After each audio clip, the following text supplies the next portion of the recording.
আসসালামু আলাইকুম। 9 টিচিং পয়েন্টে তোমাদের স্বাগতম। আজকের ক্লাসে নবম দশম শ্রেণীর হিসাব বিজ্ঞান বইয়ের দ্বিতীয় অধ্যায় লেনদেন এর 3 নং সৃজনশীল প্রশ্নটি সমাধান করে দিব। আজকে তার 7 নাম্বার ক্লাস।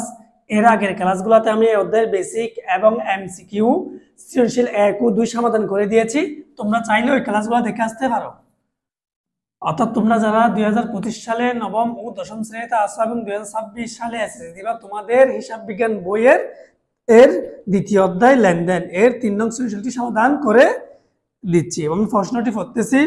লিগ্যাল এড নামে জনাব আসফিয়া 2 মে 2017 তারিখে তার আইন ব্যবসায় চালু করেন। প্রথম মাসের ঘটনাগুলো নিম্নরূপ। মে 2 আইন পেশায় 1 লক্ষ টাকা বিনিয়োগ করা হলো। মে 4 অফিস ভাড়া পরিশোধ করা হলো 18,000 টাকা। মে 8 দ্বারে সেবা সরঞ্জাম ক্রয় করা হলো 40,000 টাকা। মে 12 মক্কেলদের নগদে আইনি সেবা দেওয়া হলো 30,000 টাকা। মে 16 অফিস কর্মচারীর বেতন পরিশোধ 10,000 টাকা। মে 25 ব্যাংক থেকে ঋণ গ্রহণ করা হলো 1 লক্ষ টাকা। মে 27 মক্কেলদের দ্বারে আইনি সেবা দেওয়া হলো 60,000 টাকা। মে 30 বাকিতে কৃত সেবা সরঞ্জামের মূল্য পরিশোধ 30,000 টাকা। খ নং প্রশ্ন বলতেছে সেবা সরঞ্জামের অপরিশোধিত মূল্য কত টাকা নির্ণয় করো। সেবা সরঞ্জামের অপরিশোধিত মূল্য নির্ণয় করো। তাইলে আমরা যদি প্রশ্ন দেখি, ঘটনাগুলো দেখি, ওরা মের 8 তারিখ দ্বারে সেবা সরঞ্জাম ক্রয় করেছিল 40,000 টাকা। মে 30 তারিখ এসে বাকিতে কৃত সেবা সরঞ্জামের মূল্য পরিশোধ করে হয়েছে 30,000 টাকা। অর্থাৎ 40,000 টাকার সেবা সরঞ্জাম কিনেছে, 30,000 টাকা দিয়েছে, তার আরো 10,000 টাকা বাকি। ওটাকে আমাদেরকে চক এর মাধ্যমে করে দেখাতে হবে। তাহলে আমরা একটা চক করবো। কয়ের জন্য তারিখ বিবরণ টাকা টাকা। কোন সেবা সরঞ্জামের অপরিশোধিত মূল্য নির্ণয় করা হলো। সেবা সরঞ্জামের অপরিশোধিত মূল্য নির্ণয় করা হলো। তাহলে আমরা যদি লেনদেনগুলো দেখি, অর্থাৎ ঘটনাগুলো দেখি, 8 তারিখ দ্বারে সেবা সরঞ্জাম ক্রয় করলো 40,000 টাকা। 30 তারিখ বাকিতে কৃত সরঞ্জামের মূল্য পরিশোধ। তাহলে আমরা এগুলো লিখে নিই। প্রথমত মে 8 দ্বারে সেবা সরঞ্জাম ক্রয় করা হলো 2017 মে 8 দ্বারে সেবা সরঞ্জাম ক্রয়। দ্বারে সেবা সরঞ্জাম ক্রয় 40,000 টাকা। তাহলে 8 তারিখ কি করলো? কিনেছে সেবা সরঞ্জাম দ্বারে 40,000 টাকা। 30 মাইনাস বাকিতে কৃত সেবা সরঞ্জামের মূল্য পরিশোধ।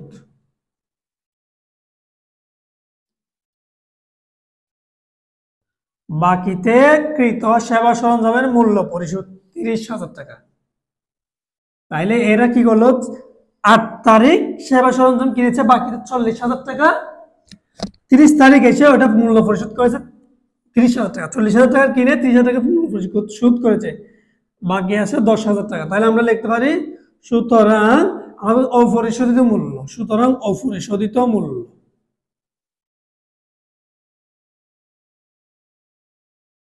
অপরিশোধিত মূল্য 10,000 টাকা। অপরিশোধিত মূল্য 10,000 টাকা। এটাই হচ্ছে ক অঙ্কের সমাধান। খ অঙ্কে আমি সমাধান করে দিব। মাস শেষে জনাব আসফিয়ার মালিকানা সত্তর পরিমাণ নির্ণয় করা। অর্থাৎ মাস শেষে তার কাছে কত টাকা আছে। মালিকানা সত্য বলতে বোঝায় কত টাকা নিয়ে ব্যবসা শুরু করেছে, কত টাকা আয় হয়েছে, কত টাকা ব্যয় হয়েছে, সব ক্যালকুলেশন করার পর কত টাকা আছে ওটাকে বলা হয় কি মালিকানা সত্য। খুব সহজ। অনেকে তোমরা এটা নিয়ে টেনশন করবেন, মালিকানা সত্যটা কঠিন মনে করো, তা না। ব্যবসা শুরু করেছে কত টাকা নিয়ে, কত টাকা আয় হচ্ছে, আয় হলে যোগ করবা ব্যয়, ব্যয় হলে বিক্রি করবা। অর্থাৎ তুমি পণ্য বিক্রি করেছো, আয় যোগ করবা। তুমি ভাড়া দিয়েছো, ব্যয় হয়েছে, বিক্রি করে দিবা। শেষ মাস শেষে কত টাকা তোমার হাতে আছে ওইটা হচ্ছে মালিকানা সত্য। আমি এখানে এটা সমাধান করে দিচ্ছি। তার জন্য আমাদের এটা চক করতে হবে কি তারিখ বিবরণ টাকা টাকা। খ নং মাস শেষে জনাব আসফিয়ার মালিকানা সত্ত্বের পরিমাণ নির্ণয় করা হলো। আমাদেরকে খ নম্বরে চাইছে জনাব আসফিয়ার মালিকানা সত্ত্বের পরিমাণ নির্ণয় করো। তাহলে আমি একটা চক করলাম, তারিখ, বিবরণ, টাকা, টাকা, এভাবে একটা চক করতে হবে। এখন আমাদেরকে প্রথমে দেখতে হবে, প্রথমে যে ঘটনাটি আছে সেটি হচ্ছে মে 2 তারিখ। মে 2 আইন পেশায় 1 লক্ষ টাকা বিনিয়োগ করা হলো, অর্থাৎ আইন পেশা শুরু করেছে 1 লক্ষ টাকা বিনিয়োগ করেছে, লেনদেনটা অর্থাৎ এই ঘটনাটা আমাদের লিখতে হবে। তাহলে আমরা লিখতে পারি কি 2017 সাল 2017 মে 2 আইন পেশায় বিনিয়োগ করা হলো। তাহলে আমরা লিখতে পারি কি আইন পেশায়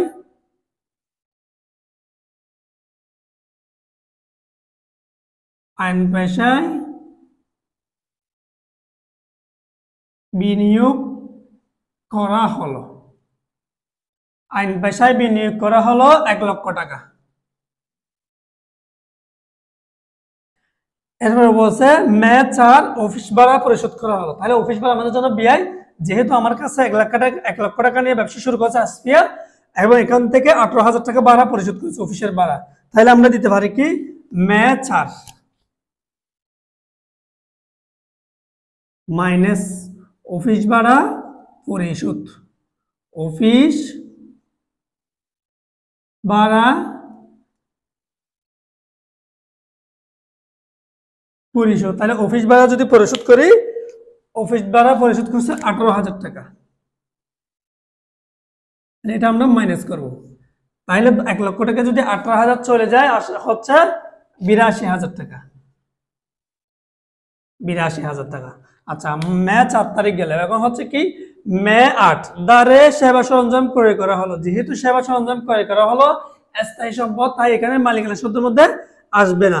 মে 12 মক্কেলদের নগদে আইনি সেবা দেওয়া হলো, নগদে আইনি সেবা দেওয়া হলো, তার মানে আয় হয়েছে। তাহলে এটা আমরা যোগ করব, হচ্ছে মে 12 তারিখ, মে 12 বছর নগদে আইনি সেবা দেওয়া হলো, মক্কেলদের নগদে আইনি সেবা। তাহলে আমরা লিখতে পারি কি নগদে আইনি সেবা দেওয়া হলো, নগদে আইনি সেবা দেওয়া হলো 30,000 টাকা। তাহলে এখানে আমরা 30,000 টাকা লিখব। তাহলে যোগ যদি করে আমরা 1,12,000 টাকা। তাহলে এখন হচ্ছে মালিকানা সূত্রের পরিমাণ 1,12,000 টাকা। তাহলে আমরা মে 12 তারিখ গেলাম, মে 12 তারিখের পরে যেতে হবে মে 16 তারিখ, অফিস কর্মচারীর বেতন পরিশোধ। এটাও হচ্ছে বিয়ে, এটাও বিজ্ঞত মে 16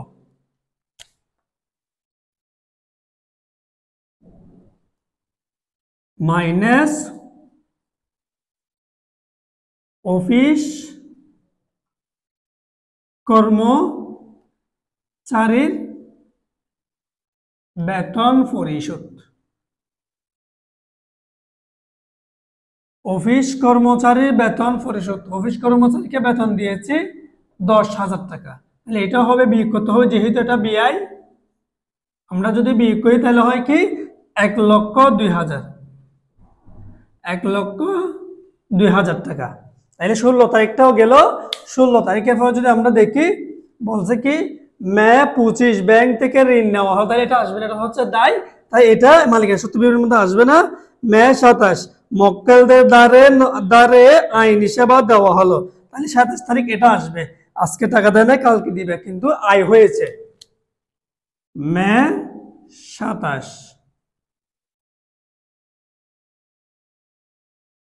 মক্কেলদের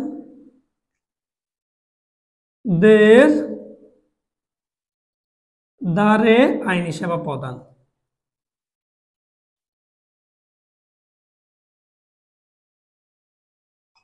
আইনি সেবা প্রদান যোগ মক্কেলদের দ্বারে আইনি সেবা প্রদান, মক্কেলদেরকে দ্বারে আইনি সেবা প্রদান করা হলো, দেওয়া হলো 60,000 টাকা। তাহলে আমরা আইনি সেবা দেওয়া হলো, আইনি সেবা দেওয়া হলো, এখানে আমরা দেওয়া হলো লিখতে পারি, দেওয়া হলো 60,000 টাকা। এটা যেহেতু আমাদের জন্য আয় যোগ করতে হবে, যদি যোগ করি তাহলে হবে কি 1,62,000 টাকা, 62,000 টাকা। 1,02,000 সাথে যদি 60,000 টাকা যোগ করে 1,62,000 টাকা। এরপর আছে ব্যয় 30 বাকিতে কৃত সরঞ্জামের মূল্য পরিশোধ করা হলো। আমি আগেই বলেছিলাম স্থায়ী সম্পদ ক্রয় বিক্রয় করা হলে এটার জন্য এখানে মালিকানা সত্ত্ব বিনিময় এটা আসে না। তাহলে এই লেনদেন আমাদের আর লেনদেন নাই, অত কোনো ঘটনা আর নাই। তাহলে আমি 1,62,000 টাকাটা আমি এই 2 নম্বর কলমে নিয়ে যাই। 1,62,000 টাকা। এটা হচ্ছে কি মালিকানা সত্ত্বের পরিমাণ, এটা হচ্ছে মালিকানা সত্ত্বের পরিমাণ। নিট মালিকানা সত্ত্ব, নিট মালিকানা সত্ত্ব 1,62,000 টাকা। নিট মালিকানা সত্ত্ব 1,62,000। আশা করি তোমরা খন অঙ্কটি বুঝতে পেরেছো। অর্থাৎ মালিকানা সত্ত্বের পরিমাণ নির্ণয় করো, ওইটা হচ্ছে খুব সহজ। জাস্ট বিনিয়োগ যা করেছি তার সাথে যদি আয় হলে যোগ করবা, ব্যয় হলে বিয়োগ করে দিবা। মাস শেষে কত টাকা থাকবে ওটা হচ্ছে মালিকানা সত্ত্বের পরিমাণ, মাস শেষে মালিকানা সত্ত্বের পরিমাণ। এবার আমি গণ অঙ্কটি সমাধান করে দিচ্ছি। বলছে মে মাসের 8, 12, 15 ও 30 তারিখের লেনদেনের দ্বারা হিসাব সমীকরণের প্রভাব দেখো। এই 15টার মধ্যে একটা ভুল আছে কি, 8 তারিখও আছে 12 তারিখও আছে, কিন্তু 15 তারিখ নেই। তাই 15 তারিখের জায়গাটা আমরা 16 তারিখ হিসাব করব। 15 তারিখের জায়গাটা আমরা 16 তারিখ হিসাব করব এবং 30 তারিখ আছে। এটা দিয়ে একটি কি বলছে, লেনদেন দ্বারা হিসাব সমীকরণে প্রভাব দেখো। আমাদের একটা টেবুলার ছক করতে হবে, টেবুলার ছক তৈরি করতে হবে। এখন আমাদের যে কাজটা করতে হবে, তার লেনদেনগুলো একটু পড়তে হবে। পরে সম্পদের পাশে কয়টি ঘর হবে, দায়ের পাশে কয়টি ঘর হবে এটা নির্ণয় করতে হবে। তাহলে 8 তারিখ বলছে, 8 তারিখ বলছে কি দ্বারের সেবা সরঞ্জাম ক্রয় করা হলো। যেহেতু দ্বারের সেবা সরঞ্জাম ক্রয় করেছি, এখানে সম্পদ হবে কি সেবা সরঞ্জাম, সম্পদ হবে সেবা সরঞ্জাম। আর যেহেতু দ্বারে ক্রয় করেছি তাহলে প্রদেয় হিসাব বা পাওনাদার, প্রদেয় হিসাব বা পাওনাদার দিতে পারো, কোনো সমস্যা নেই। দুইটা পাইলাম। তাহলে প্রত্যেকটা লেনদেনের জন্য দুটি পক্ষ থাকে, একটি হচ্ছে অবশ্য সেবা সরঞ্জাম, আরেকটি হচ্ছে কি প্রদেয় হিসাব। এরপর আছে 12 তারিখ, মে 12 মক্কেলদের নগদে আইনি সেবা দেওয়া হলো। মক্কেলদের নগদে আইনি সেবা দেওয়া হলো। নগদ যেহেতু আইনি সেবা দিছি তাই আরেকটা নগদ, নগদ টাকা পেয়েছি, তাই নগদের জন্য একটা ঘর হবে সম্পদের পাশে। এরপর বলছে কি 15, প্রশ্নের মধ্যে 15 আছে, কিন্তু এখানে চাইলে 16টাও ধরে করা যাবে অথবা 25টা ধরে করা যাবে। তাহলে আমরা 25টা ধরে করতে পারি, 16 করা যাবে 25 ধরে। তাহলে আমরা 25টা করি। ব্যাংক থেকে ঋণ গ্রহণ করা হলো 25, ব্যাংক থেকে ঋণ গ্রহণ করলে নগদ টাকা পাবো। এবং আরেকটা হচ্ছে কি ব্যাংক ঋণ, আরেকটা দায় হবে আমাদের জন্য কি ব্যাংক ঋণ। একটা হচ্ছে কি প্রদেয় হিসাব, একটা হচ্ছে কি ব্যাংক ঋণ। আচ্ছা 25 তারিখটা আমরা ধরলাম। 30 তারিখ বাকিতে কৃত সরঞ্জামের মূল্য পরিশোধ করা হলো। অর্থাৎ সরঞ্জামের জন্য বাকিতে যে সরঞ্জাম ক্রয় করেছি ওটার মূল্য পরিশোধ করা হবে। তাহলে আমরা সম্পদের পাশে 2টি কর করতে পারি, দায়ের পাশে 2টি কর করতে হবে এবং মালিকানা সত্ত্বের জন্য একটি কর করতে হবে। আমি সারাটি তৈরি করতে সেগুলো চকটি আমি তৈরি করে নিচ্ছি। তাইলে এখন আমরা গণনার জন্য মে মাস লিখতে পারি। মে মাসের 8, 12, 25 ও 30 তারিখের লেনদেনের দ্বারা হিসাব সমীকরণের প্রভাব দেখানো হলো। একটা সারণী করতে হবে, এটাকে বলা হয় টেবুলার ছক। আর হিসাব সমীকরণের কি প্রভাব দেখাতে বলছে আমরা সারণীর মাধ্যমে দেখাবো। যেমন তারিখ, উদ্বৃত্ত, সম্পদ সমান দায় যোগ মালিকানা সত্ত্ব। মন্তব্য, সম্পদের পাশে 2টা ঘর, একটা হচ্ছে নগদ আর একটা হচ্ছে সেবা সরঞ্জাম। দায়ের পাশে 2টা ঘর, একটা হচ্ছে প্রদেয় হিসাব, একটা হচ্ছে ব্যাংক ঋণ। আর মালিকানা সত্ত্ব, মন্তব্য, এরকম একটা সারণী করতে হবে। এখন আমরা লেনদেনগুলো এখানে হিসাব সমীকরণের প্রভাবটা দেখাবো। যেমন আমরা যদি আমাদেরকে বলছে প্রথমে 8 তারিখ, তাহলে 8 তারিখ যদি পড়ি বলছে দ্বারে সেবা সরঞ্জাম ক্রয় করা হলো। আচ্ছা দ্বারে যখন আমি সেবা সরঞ্জাম ক্রয় করেছি তাই সেবা সরঞ্জাম আমার কাছে আসছে ওই প্রদেয় হিসাব, যেহেতু বাকিতে ক্রয় করছি তাহলে আমি এখানে বসাতে পারি কি 2017 মে 8। তাহলে অফিস সরঞ্জাম আসছে 40,000 টাকার, 40,000 টাকা মূল্যের অফিস সরঞ্জাম আসছে। বিনিময়ে আমার কাছে পাওনাদার বেড়েছে, অর্থাৎ অফিস সরঞ্জাম বেড়েছে। তাহলে আমরা ব্যাখ্যা হিসেবে লিখতে পারি এখানে অফিস সরঞ্জাম ক্রয় করা হলো, বাকিতে সেবা সরঞ্জাম ক্রয় করা হলো। তাহলে এটা হচ্ছে আমরা দিতে পারি ব্যাখ্যাটা দিন, অত মন্তব্যটা ইচ্ছা মতো দেওয়া যায়, কোনো সমস্যা নেই। মন্তব্যের জন্য কোন তারা আচ্ছা, তাহলে আমরা এখন কাজ শেষ। তাহলে আমাদেরকে এখন যেটা লিখতে হবে, উদ্বৃত্ত দিয়ে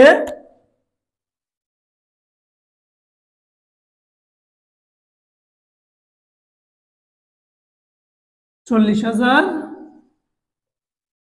40,000। তাহলে এগুলো হচ্ছে আমরা উর্ধ্ববিত্ততা নামাইলাম, উপর থেকে নিচে নামাইলাম। এরপর আছে হচ্ছে কি 12 তারিখ। 12 তারিখ বলছে কি মক্কেলদেরকে নগদে আইনি সেবা দেওয়া হলো 30,000 টাকা। অর্থাৎ মক্কেল থেকে নগদ আইনি সেবা দিচ্ছে 30,000 টাকা। তাহলে আমার জন্য ইনকাম, তাহলে মে 12 নগদে 30,000 টাকা পাইলাম। নগদে যেহেতু 30,000 টাকা পাইছি, তাইলে হচ্ছে কি মালিকানা সত্ত্ব 30,000 টাকা। মালিকানা সত্ত্ব ঘরের মধ্যে 30,000 টাকা বসাতে হবে। তাহলে আমরা লিখতে পারি কি নগদে সেবা প্রদান। নগদে সেবা প্রদান ব্যাখ্যাটা আমরা লিখতে পারি কি নগদে সেবা প্রদান। ব্যাখ্যার মন্তব্যটা যেভাবে লিখেছে মন্তব্যের জন্য কোনো সমস্যা নেই। তাহলে এখন আমরা উদ্বৃত্ত দিয়ে ব্যালেন্স গুলা নামাতে পারি। উদ্বৃত্ত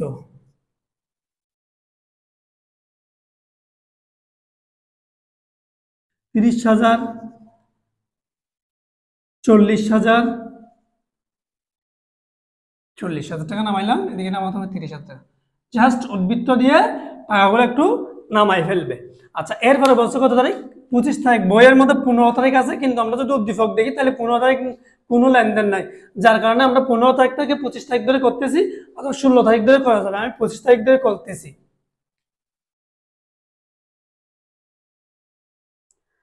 25 তারিখ বলতেছে ব্যাংক থেকে ঋণ গ্রহণ। 25 তারিখ বলতেছে ব্যাংক থেকে ঋণ গ্রহণ, ঋণ নেওয়া হলো, ব্যাংক থেকে ঋণ নেওয়া হলো 1 লক্ষ টাকা। তাহলে ব্যাংক থেকে ঋণ নিলে নগদ টাকাও বাড়বে, ব্যাংকের ঋণের দায়ও বাড়বে।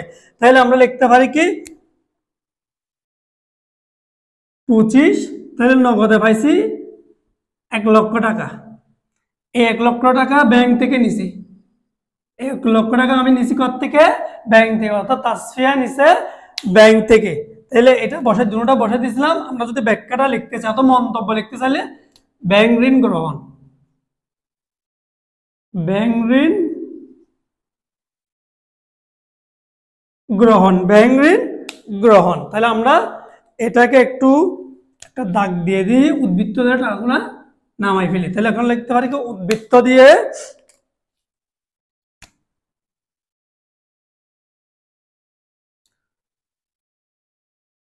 1,30,000, 40,000, 40,000,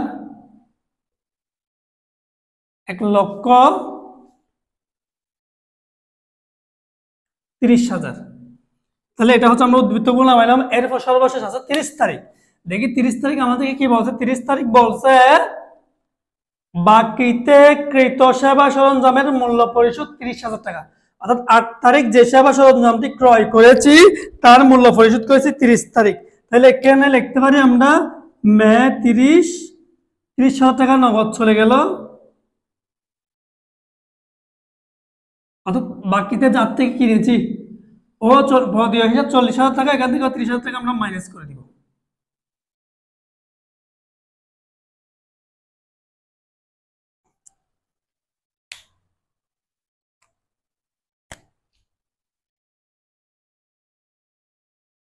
তাহলে আমরা একটা দাগ দিয়ে দিলাম। এখন আমরা উদ্বৃত্ত গুলো লিখবো। উদ্বৃত্ত দিয়ে লিখতে পারি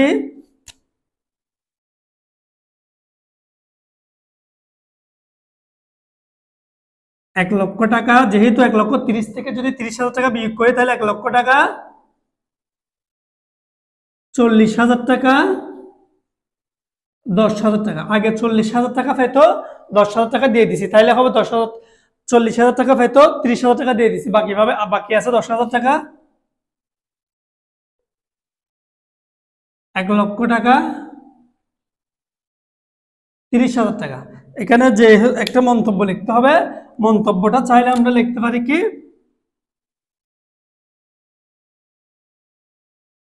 সেবা সরঞ্জামের মূল্য পরিশোধ, সেবা সরঞ্জামের মূল্য পরিশোধ, সেবা সরঞ্জামের মূল্য পরিশোধ। যেহেতু আমাদের 30 তারিখ সর্বশেষ লেনদেন শেষ হয়েছে, তাহলে আমরা এখানে যে কাজটা করব প্রত্যেকটি লেনদেন ক্লোজ করে দিব। ক্লোজ করার পর যে কাজটা করব এই ঘরটাকে আমরা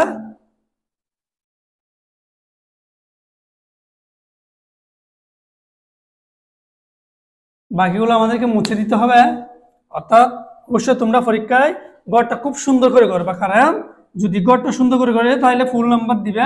আমরা যেহেতু দেখতে সুন্দর লাগবে এবং ক্যালকুলেশনগুলো খুব ঠিকভাবে করবা। ক্যালকুলেশন অনেক সময় আমরা সহজে সব অঙ্ক ঠিকঠাক করলাম, ক্যালকুলেশনটা ভুল করে দিই, যার কারণে নাম্বারটা পাওয়া যায় না। এখন এখানে লিখবো মোট, অর্থাৎ এই দুটা যোগ করে 1 লক্ষ যোগ করলে হবে 1,40,000, যোগ করলে হবে 1,40,000 টাকা। তাহলে এই দুটা যদি আমরা যোগ করি, অর্থাৎ এই তিনটা এটা যোগ করলে হয় এদিকে 30 এদিকে 10, 40, 1,40,000। মনে রাখবা সম্পদ পাশ এবং দায়ের পাশ অবশ্যই মিলতে হবে। সম্পদ এবং দায় যদি না মিলে তাহলে অঙ্ক কোথাও ভুল আছে। আমরা সম্পদের পাশেও পাইলাম 1,40,000, দায়ের পাশেও পাইলাম 1,40,000, তার মানে আমাদের অঙ্কটা ঠিক আছে। এটাই হচ্ছে নবম দশম শ্রেণীর গণিত বইয়ের দ্বিতীয় অধ্যায় লেনদেনের 3 নং অঙ্কের সমাধান, অর্থাৎ গণ অঙ্কের সমাধানটা আমি ভালোভাবে করে দিয়েছি।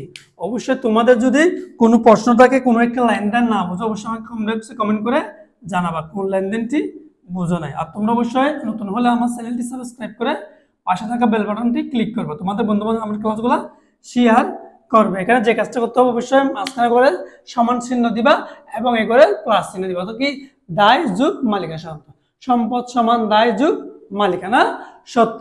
এটাই হচ্ছে হিসাব সমীকরণের লেনদেনের প্রভাব। পরবর্তী ক্লাসে আমি 4 নং সৃজনশীল অঙ্কটি সমাধান করে দিব। ততক্ষণ তোমরা ভালো থাকবে, সুস্থ থাকবে। আল্লাহ হাফেজ, আসসালামু আলাইকুম।